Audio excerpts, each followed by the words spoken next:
Hi, pals. Hi, pals, and welcome to the Disneyland Paris Show.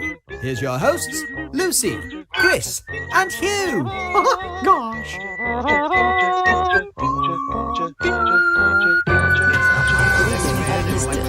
And now, Disneyland Paris News. The city of Paris is set to go into a month-long lockdown as the country fears a third wave. With no opening date confirmed, DLP opens the park reservation system for June. April and May are currently unavailable. Disneyland Resort in California is set to reopen on April the 30th. This will be its first reopening since the start of the pandemic, but leaves Disneyland Paris as the only Disney park worldwide still closed.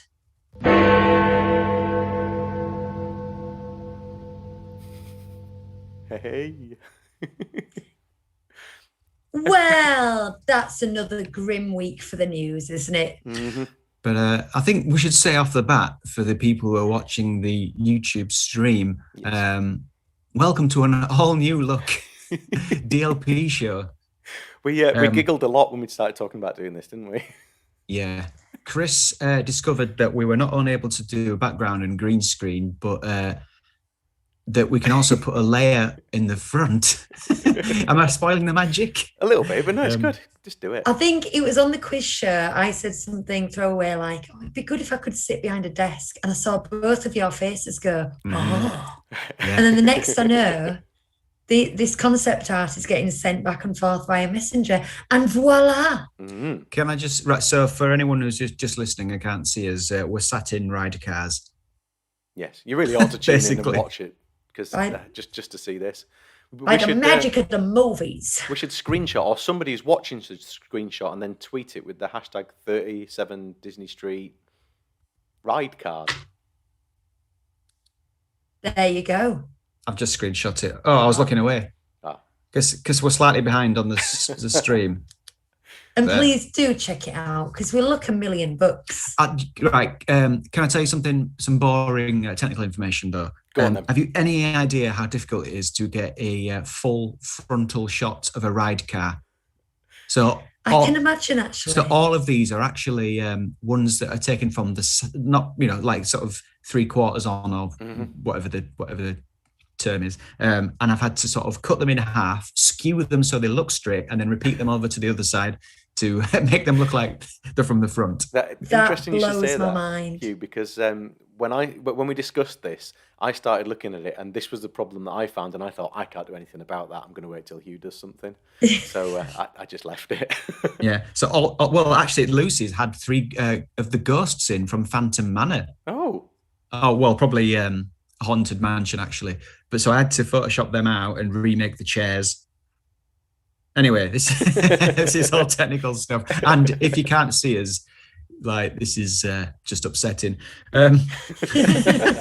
So yeah. So be sure to check out our other shows. We've got the Quisney Street and the Classic Show, because we're going to get up to all sorts of visual shenanigans in those as well. If anyone ever wonders why I'm always the one talking with the news and the history on the Classics podcast and stuff, it's because I literally have nothing else to offer.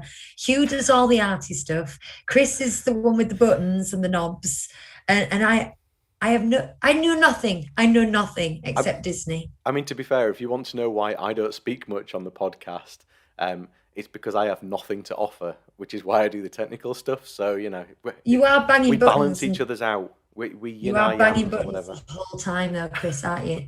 Yeah. Caitlin Jackson is in the chat, and we were just talking about Caitlin Jackson on the chat because we put a call out for people to see if they'd seen The Wild, which we're reviewing on the Classic Show. And Nobody's seen it. And Caitlin Jackson always helps us out. But she's here in the chat. Hi, Yay. Caitlin. Also, we've got a couple of Marks, which is always nice to see. Yes, we'll And do like that Andrew as well. Palmer. And Hello, also Andrew. some people who are being quiet. But that's okay. You can be quiet if you want. That's absolutely fine. All drawn forth by the prospect of the apocalypse. Well, that is our discussion this week. Mark says no drinks in the ride cars. Sorry. Oh, well, it's true. Dang. It's true. the discussion this week is about the apocalypse. We will get to that, but it's really quite apt given the news this week. There's nothing good. I'm going to go to the second news item first of all. They've opened up June for park passes. Sorry, the words escaped me then. And this has led a lot of people to abandon April and May. I think we can abandon April for reasons I'll go into in a second. But May was actually sold out anyway, because I had gone on and got a few provisional passes just in case our Florida trip is cancelled, which it probably will be. So I've got some park passes for May, but I know I couldn't get all the days I wanted, and I only got the days that were left, which were like 2 days.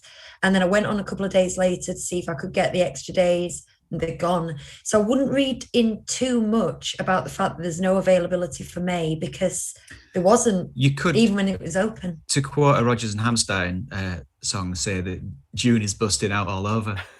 Nice. You could say, could have been May. It's gonna be May. So the reason I say you can discount April is because Disneyland California is set to reopen April. Now, I'd already written this news at about 4:00 when Mark Chester, who's in the chat, hello, DM'd me. And I was saying it looks likely that Disneyland Paris will be the last park to open. And then no sooner as I typed it and sent it, that I got this DM tagging me in a video by of Bob Chapek. Oh, you guys. A video of Bob Chapek having a news interview in America, and he did say it looks like Paris is going to be the last one to open, but they hope to be open by the summer.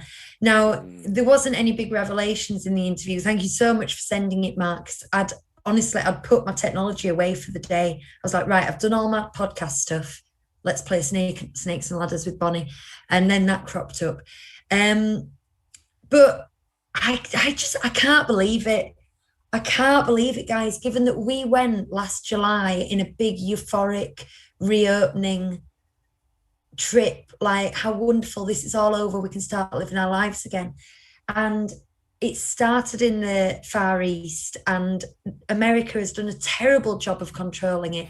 And all along, I felt a little bit smug in our end of the planet.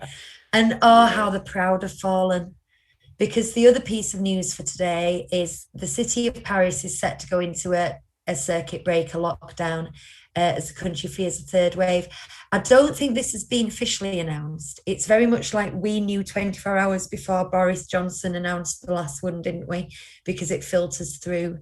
Because all the news articles I read said it looks like, and they are anticipating, but it seems pretty certain. Those are almost always accurate. Like every announcement that's made over especially here, especially if it's on the BBC, has already been announced all over. Yeah, everywhere. Yeah. So, wow. You're right, Chris. Have you spilt something? No, I just put my drink back down. I was just trying to find somewhere safe to put it. Because you're looking very intently at your legs. No, well, as you know, in Autopia, it's quite just like an open bucket, and there's nowhere really great to put your drink. So I've just kind of located it here. But I was just putting it out of the way, just looking for somewhere safe.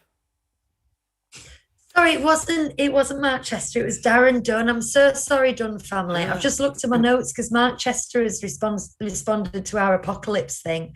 Mark's probably there in the chat going, what? I sent you nothing.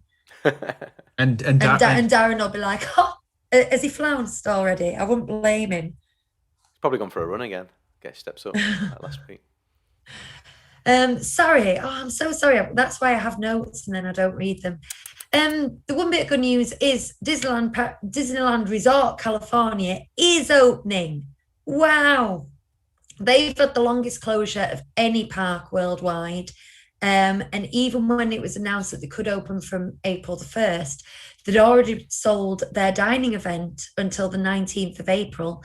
So we knew that they wouldn't open before the 19th of April. And there was talk of needing to retrain staff, etc. So April the 30th it is. Mm-hmm. But that's kind of good news. The end is nigh, guys. The end is nigh. In California. Do you want to put it like that? The end is nigh? Well, it's... I mean, this is an apocalypse-themed episode, but let's keep it light. I think the end is nigh has negative connotations, but I think we need to take it back in a positive light. Reclaim it. Yeah. That's when they get Bill Nye to do the new studio tram tour narration, isn't it?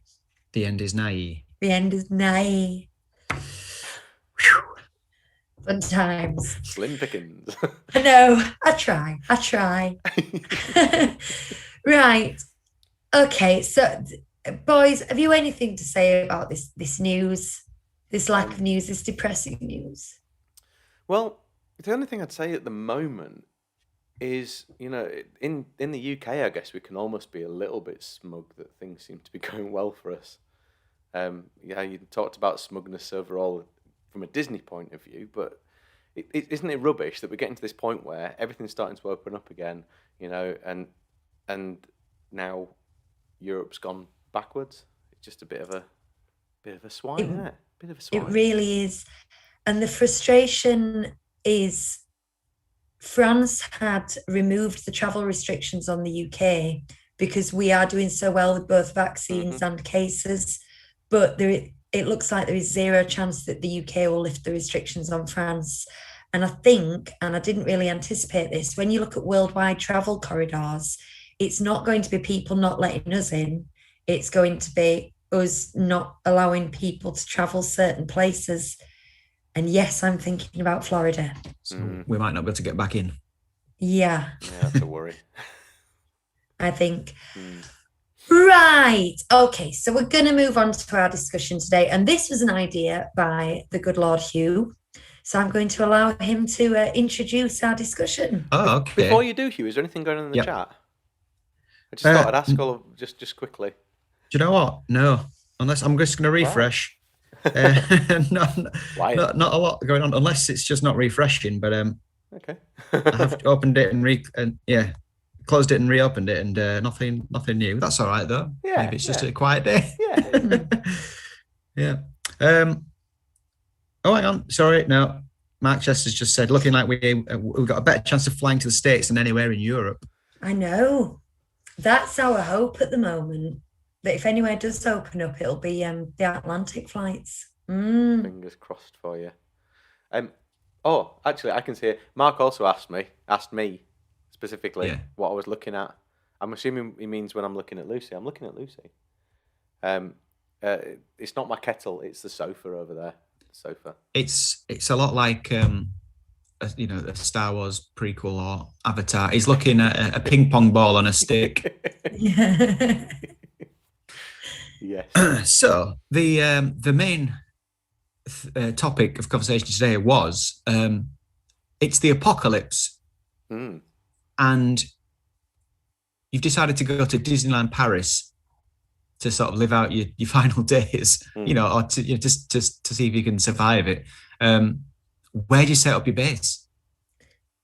Now, can I ask, are you specifying the kind of apocalypse? Is it a zombie apocalypse, or is it a nuclear fallout apocalypse? Or are you just... First person in the chat to answer that. Because that does change your tactics, doesn't it? Yes, it certainly would. Also, are we talking which area, or is it literally anywhere anything goes? Well, now here's the thing, because I was thinking an obvious choice would be to stay in a hotel. Yeah, but it would. Yeah. That's cheating. No, I took it to mean the Disneyland Park. But Disneyland Hotel's part of Disneyland Park. I think it's, I think it would spoil it if we said, I'm just going to stay in a Disneyland hotel then and, gonna have the best room. Yeah. Oh, that just sound nice. But no, it's, that doesn't sound very apocalyptic to me. Not only the chat seems to be offering a direction. Shall we say zombies? Or should we just say unspecified apocalypse? It's an everything apocalypse. Okay. Yeah. It's a zombie nuclear Holocaust apocalypse. Can I just say, as part of the nuclear, then all the hotels have been demolished completely. That rules out for you, okay? And you were inside the park when it all happened. I read Day of the Triffids a few years ago, and I always think of that when I think of the apocalypse. She thought it was terrific. The land of the blind, the one man is king, or whatever. Anyway, and also, I think should we just assume that we're on our own? Okay. You don't have a family to care for? No. Okay. Because, well, we'd have to share one. No, I don't mean share a home in the post-apocalyptic world, but I mean we'd have to share a scenario in this fantasy we're having. Can I ask a zombie-related question? If we are saying there are zombies involved in whatever this apocalypse is, are they classic walking zombies or are they modern day? You're going to say that? Or they're the fast ones? Yeah. Slow moving. Slow moving, dragging their so floats limbs could be behind considered them. getaway vehicles in this kind of scenario. Yeah. If we're having zombies in Disneyland Paris, it ought to be the nighttime versions of the pirates in Disneyland Paris. Those are the only zombies. So what's happened is a sort of an unspecified, like, glowing purple bomb has landed in the park, and all the animatronics have come to life, and they're the zombies. Oh, that's going to completely change my tact here. Who wants to go first? Except, like, the good ones, like the small world ones wouldn't be. You know what I mean? Yeah. No, it's just like the ones that you would expect. Couldn't it be the small world ones? Just them, hordes of them. Blinking like that. Coming towards you with their heads just going side to side. When we discussed this, my first thought was, well, Phantom Manor seems like a good place to go and hide, but now you've mentioned this, it's not at all. But also, even if you got into Phantom Manor, you went into the stretching room and down, and then you switch that mechanism off, and you're pretty safe for a while there. Yeah. But you've got no sustenance. There's no food, so you're going to die anyway. Well, no, this is your base. You can run out.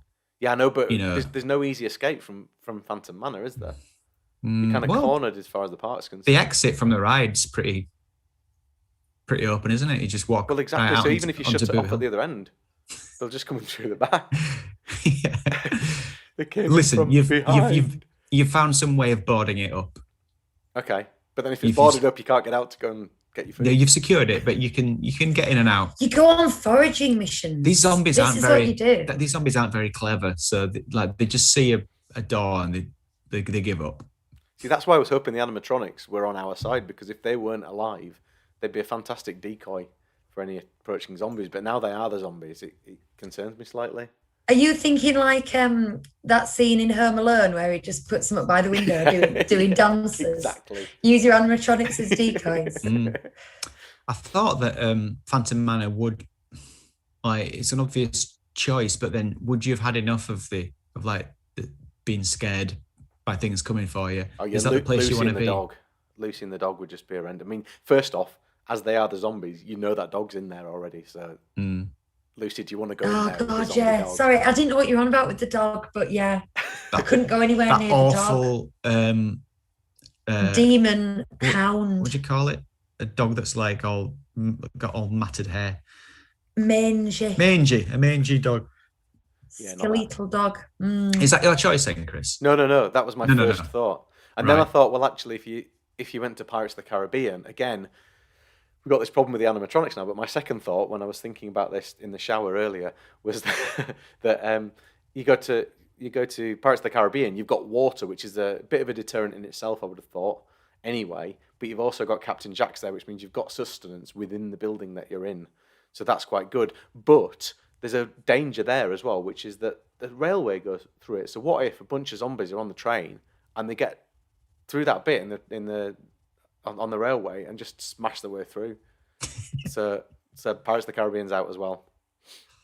Just living in fear, aren't you? I mean, well, would you not be in like a post-apocalyptic world with zombies and stuff?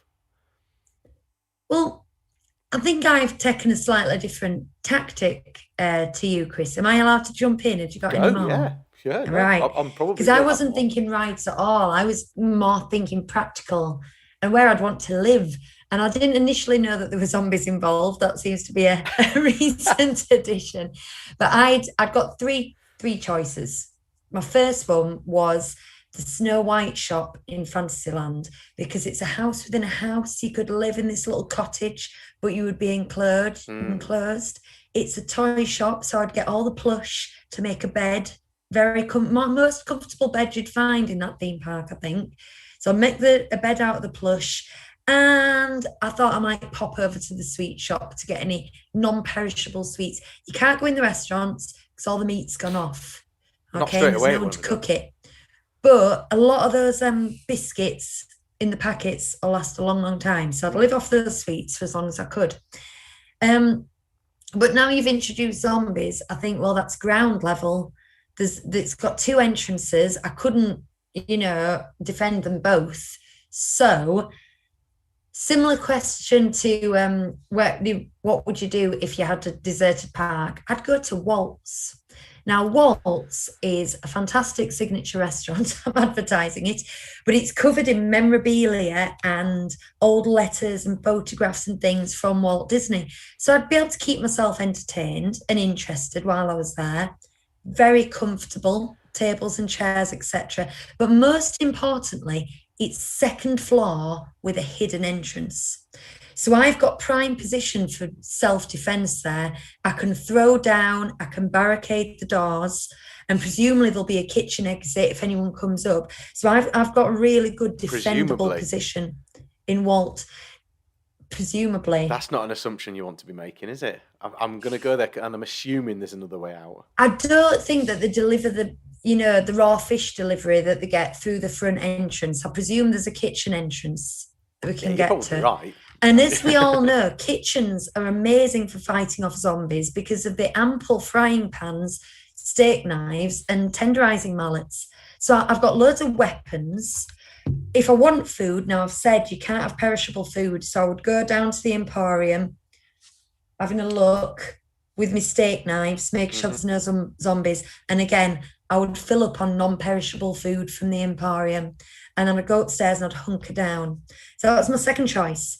But I'm going to go with my third choice, which is I'm going to live in the castle because screw you guys. It's the apocalypse. I can live where I want. There you go. I thought someone should go for the castle. I'm living in the castle. Someone should go for the castle. I have no good reason.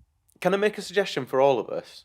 That at some point one of us makes a trip to where the floats are kept and gets Maleficent the dragon, because that as a vehicle with a weapon is going to be flamethrower. Exactly. That's going to be significant when we need to get through a bunch of zombies to get to some food or, toilet rolls or whatever. Heartily agree. I thought Hugh would say a different castle. That's what I thought Hugh's suggestion would be. But Chris, what's the get? I haven't got to mine yet. I'm looking forward to Hugh's. I don't know what it is. Well, Chris, that was my running leader to right before the show. I was thinking the Queen of Hearts castle, the best castle in any Disney park. Strategical advantage is you can see people, and they have to work their way through a maze to get to you. So you've got time. But then I changed my mind, and I wondered if maybe the tree house would just be a great place to stay. I'd be a bit cold, but you'd make it cozy. There's a bed there. It's a good vantage point, but as soon as they see you, you've had it. I don't know. It'd be easily defendable. Do you think? And they are slow moving, so they're very easy to tackle them. But then I changed my mind again. Okay. What I want to do is I'm going to live in the caves. That's where I'm going to live. And the whole the suspension bridge, the rope bridge, that's all my playground. And do you know, like in films where someone goes missing, like in second Pirates film where Jack goes missing for a bit and he turns up and is in that tribe and he's like the king of the tribe. I'd be like that. You'd see me and I'd be covered in makeup and I've gone a bit feral. And like if someone was chasing me through those caves, I'd know those caves at the back of my hand. I'd be glimpsed here and then I'd appear there, Yeah.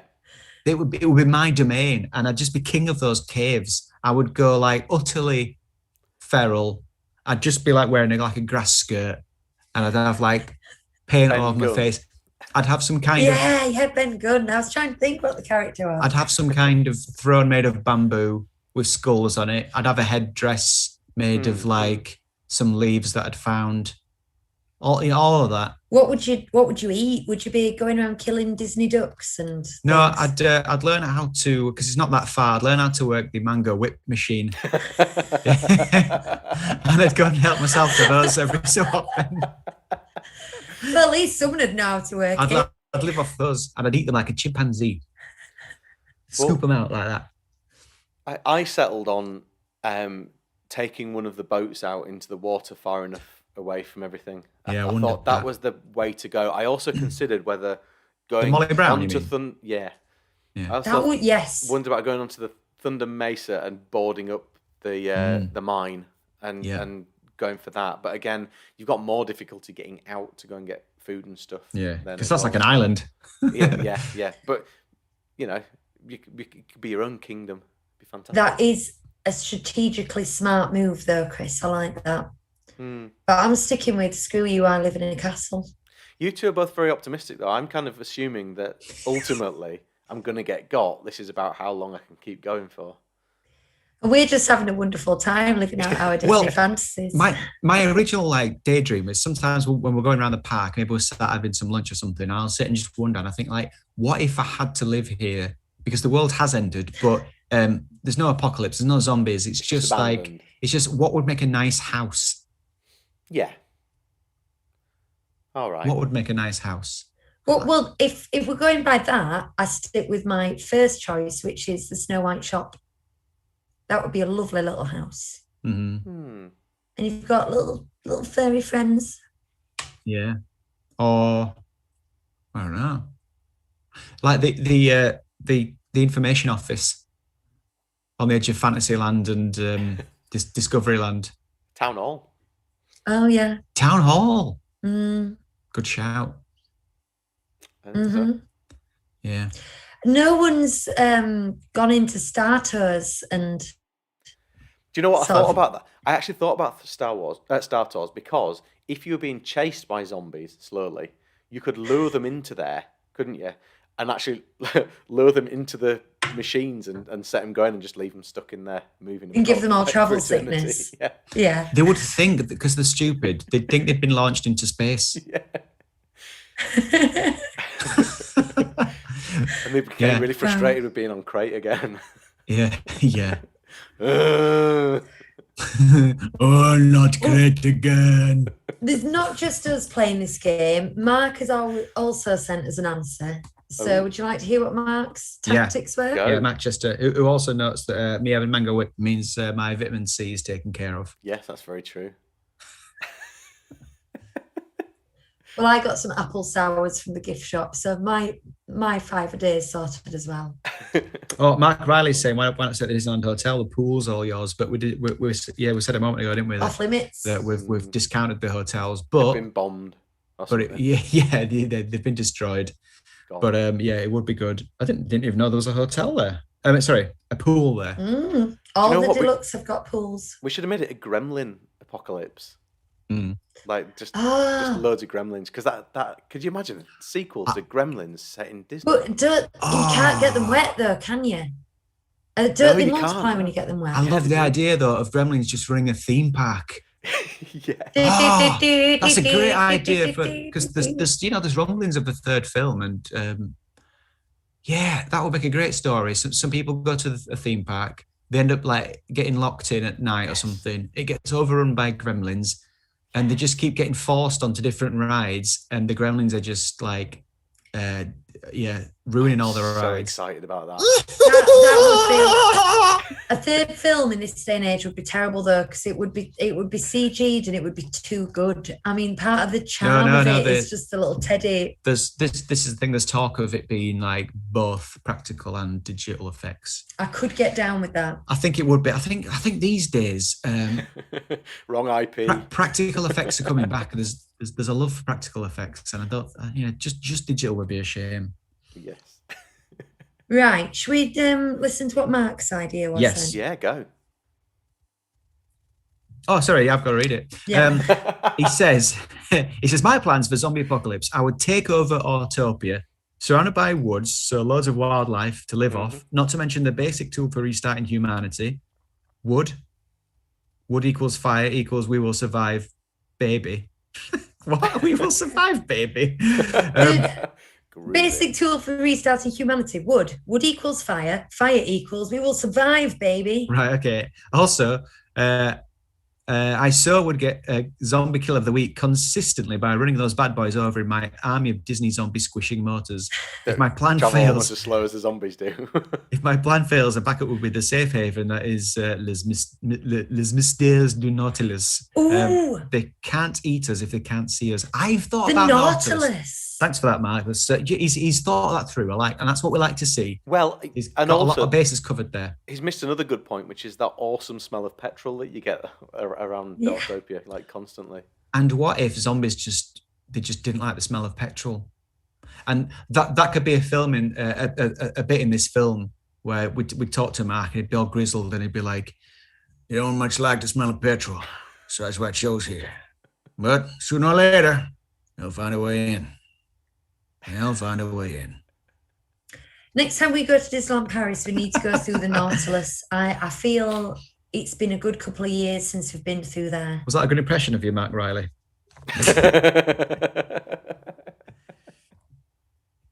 But yeah, Nautilus was, I thought about that because it's cozy. You could easily lock that off. What about Cafe Agribar?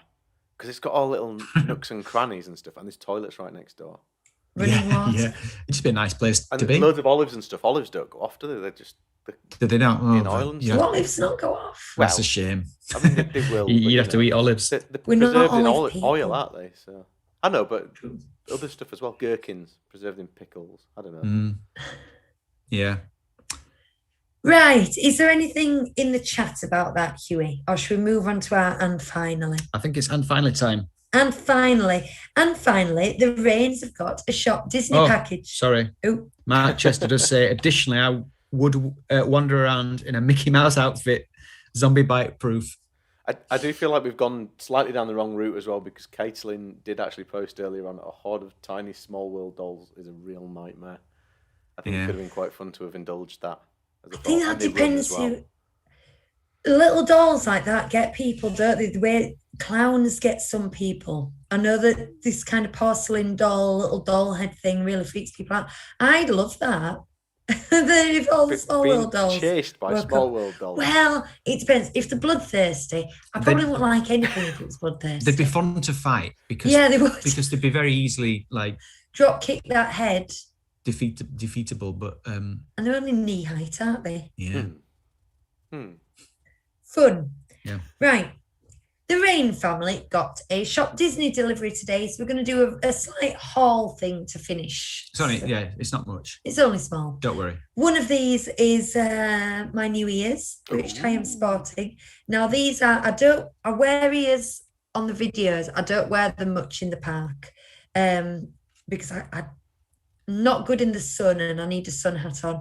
But this is a Disney Bound I've got planned, which will be coming up on my Disney Bound videos, so keep your eye out for those. But one of the other things we got is we got a Nuimo.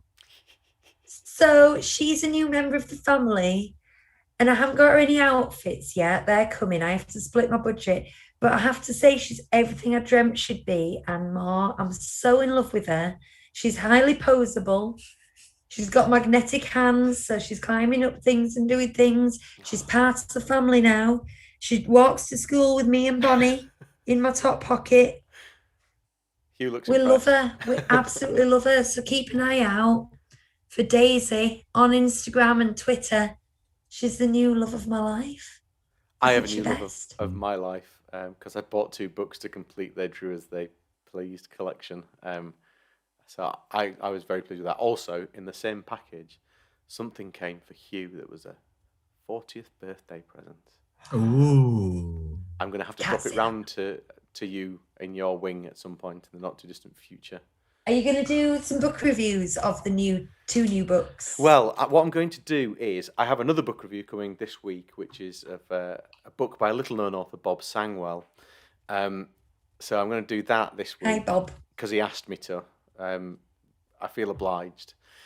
So I'm going to do that for you, Bob. You're welcome. No, but also it's a good book, isn't it? I want to. I want to because No, I do actually want to do it. What I'm going to do is, for They Drew As They Pleased, there are 6 books in the collection, but to talk about them, they're a very similar thing because they're of a theme. So I think I'm going to do one book review to rule. I think I missed that you were collecting those, because when I saw your picture of them all lined up, I was like, oh, that does look like a nice little collection there. Yeah. It's a volume of 6, and honestly and truthfully, if you don't have them, you should get them. And if you haven't read any of Didier Get's stuff, you should read some of that as well. He's very good. Now, one of the other things we got was Bonnie's Flynn Rider doll. One of the legs came off, and there was talk of her paying for it with her money. But then I've got a memory of walking through a room and stepping on a blanket and something underneath making a crunching sound. So I couldn't bear the thought of getting a little pennies out of it. She comes with a penny jar out of a penny jar, and totting it up and seeing if she's got enough. When I thought, I think it's probably me that broke it. So I said, no, I'm going to pay for it. Which, by the way, I still owe Lucy the money for that. But now he's been sat out in the garden today, and she had his trousers off. So he's been sat with his trousers down. But she got a new Flynn Rider doll. He looks a bit different from the old one. His costume's not quite as nice, and he looks a bit more stern. But she said she likes this face. She likes his stern face. Anyway, but the thing is, we'd spent enough to get a free gift. Ooh. And there were 3 options, weren't there? 4 options. 4. I can't remember the other 2. I remember the one we got. And there was a Pixar mug and one of those Pixar collectible keys. Now, the mug, we've too many mugs. The collectible keys, if I start on something like that, we're in for trouble. I know you've started it, Chris, and I made a decision like a year ago thinking they look cool. I'm not going to start that collection because it would get out of hand. So the other thing was, so it came down to like the last couple of things. There was Forky, and like Bonnie wanted Forky. Now we didn't specifically say this is your present, Bonnie, but it's just like as a household we're getting a gift, and she said Forky, and we both vetoed it. She said, she was so disappointed. She said Forky, and we said no, and she went, oh, and we said we don't like Forky in this house. We're not a Toy Story 4 house. And we had to explain. It was like sitting down with your child and explaining. We've since realised the thing we've got is quite large, and Forky would have actually been the right size for her to play with all her figures and toys. So we feel a bit bad about that. But then don't feel so bad, because what we got... it's Lotso. Was Lotso hugs. And does he smell of strawberries? He sure does. He's amazing. And like if you can feel the strawberry thing inside, and if you give it a rub, it kicks off some fresh strawberry. He is a family hit, this Teddy. I don't really like his curious eyebrows. I was just going to say, why does he look like... Because he's got devious eyebrows, and I think it's just... It would be better of him to have less of his Toy Story 3 character and just be like... Just be like the original... The toy that would have been bought. Yeah. So that's a bit of a... they might as well have given him his cane, you know what I mean? Yeah. But he's very cuddly. Lucy likes to cuddle him. Oh, he's lovely. He's lovely. And he smells like strawberries. Bonnie's delighted. Yeah, Bonnie likes him. So she's getting a big Toy Story collection. She's got Bullseye and Woody and Jessie. So they're all playing together, which is nice. And Mr. Potato Head somewhere. Andrew says he got the mug. What did you buy, Andrew? Or is it a secret? Oh, yeah. Oh. He got the mug. Oh, things. Who was it? Oh, Mark Riley also likes the ride buggies that we've got going on. Real production values. Like I said before, it's these fellas. I just nothing to do with me. My microphone actually makes it look like I've got a seatbelt on. But the steering wheel is behind me. Right. Let's wrap up then. I've got 2 videos filmed waiting to be edited.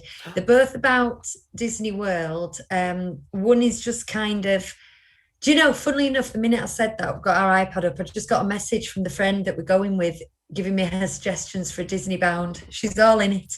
But it's kind of what we would do as a pre-trip report on this podcast if we're going to Disneyland Paris, saying where we stay in, how, what we're looking forward to, that kind of thing. I've done a video like that. But then the reason I wanted to get that knocked out last week is that tomorrow our dining reservation day opens, and we're going for some very hard to get dining reservations. So what I'm doing is I'm setting up the camera and I'm setting up screen record on my laptop, and you can watch me while I do the crazy feverish thing of trying to get all the dining reservations. And she's also realised that American clocks have already gone they've done forward daylight savings time already, so they're forward? not 5 hours ahead. So they're like, is it 2 hours rather than one difference? No, 4 hours instead of 5. It's usually 5 hours difference between here and Florida, right, but now it's 4 hours. Okay. But only for 2 weeks. Then next week it goes back to being 5 hours. Yeah, again. what I don't want to talk about. Yeah, that makes more sense. I don't know where I got 2 hours from. It's madness. Yeah. So yeah, I'm going to do that tomorrow. So if anyone wants to watch live action as someone tries and books their restaurants, don't know how interested that is, then keep your eyes out. It'll just be you going. I think the first time I had to do it for a Florida holiday, I was really nervous because I knew that it was quite.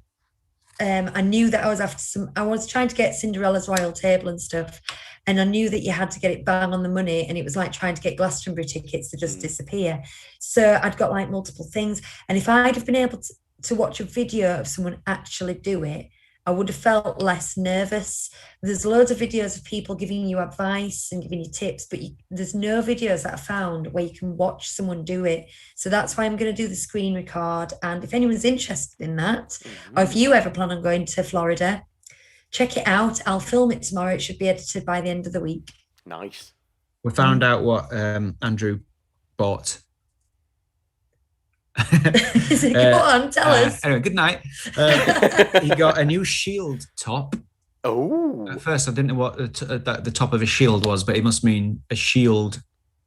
Yeah, T-shirt. Agents of Shield. T-shirt or something. Yeah. And a new up Christmas decoration. Nice. Ooh. In case you're wondering.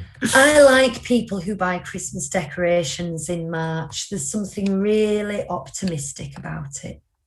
I just think, if you can get them when they're cheap as well, the Disney ones, because they're There's that as well. Thrifty. Yeah. Right, guys, I'm wrapping up. If you've anything to say it now. So don't forget to check out our Classics podcast. This week, it's The Wild. Oh, what a film. If you've ever seen The Wild, I'd never even heard of it till we started doing this podcast, and I am a Disney nut. So we're going to be doing The Wild. It's a very interesting one. I recommend you check that out. That will be up the 2nd and 4th Monday of every month. I think it'll be our first 20-minute show. It'll be up tomorrow. And then on the alternate Wednesdays, we do our quiz Disney trivia show, 37 Quizney Street. Oh. And we're up to round 6 for that. And Hugh is 2-point lead on Chris. Spoilers. So that's worth tuning in for. If you've enjoyed it today, don't forget to comment, like, and subscribe. And follow. People are starting to say follow because subscribe has connotations of money. Yeah. And also some people genuinely do think it, after all this time, they think that just say follow. Yeah. Won't cost you anything. By pressing the subscribe button. And I'm bored of hearing people asking to subscribe on every single show I watch. So just hearing follow, it kind of falls under, it doesn't annoy me as much. Follow me now. If you want to, if you do want to help us financially in any way, we have very small overheads, but we do have overheads, and you want to help us buy green screens and things, then we have a Patreon as well. And I think is it just £2 a month, Chris? 3. It's 3. £3 a month to help us financially on Patreon, if you are kind enough to do so. So thank you all for joining us on another lovely Sunday night. We hope to have loads more construction news and exciting reopening news for you next week. Have we got a discussion topic for next week? Tune in and find out. We had ideas for hotels. Yeah. New hotel ideas. For that space on the lake. And I've already got some. I wrote some ideas down from Andrew Palmer, Mark Chester, and Bob Sangwell. They all had ideas, and I wrote them down at the time. So I've already got their answers. Next week, we're going to be doing some armchair imagineering as we design our own Disneyland Paris hotels. It looks like Chris's ride has set off already, so he'll be going down the slopes. So we better get going. Thank you very much for joining us this week. You've been fantastic. I've been Lucy. This has been Chris and Hugh, and good night. Good night.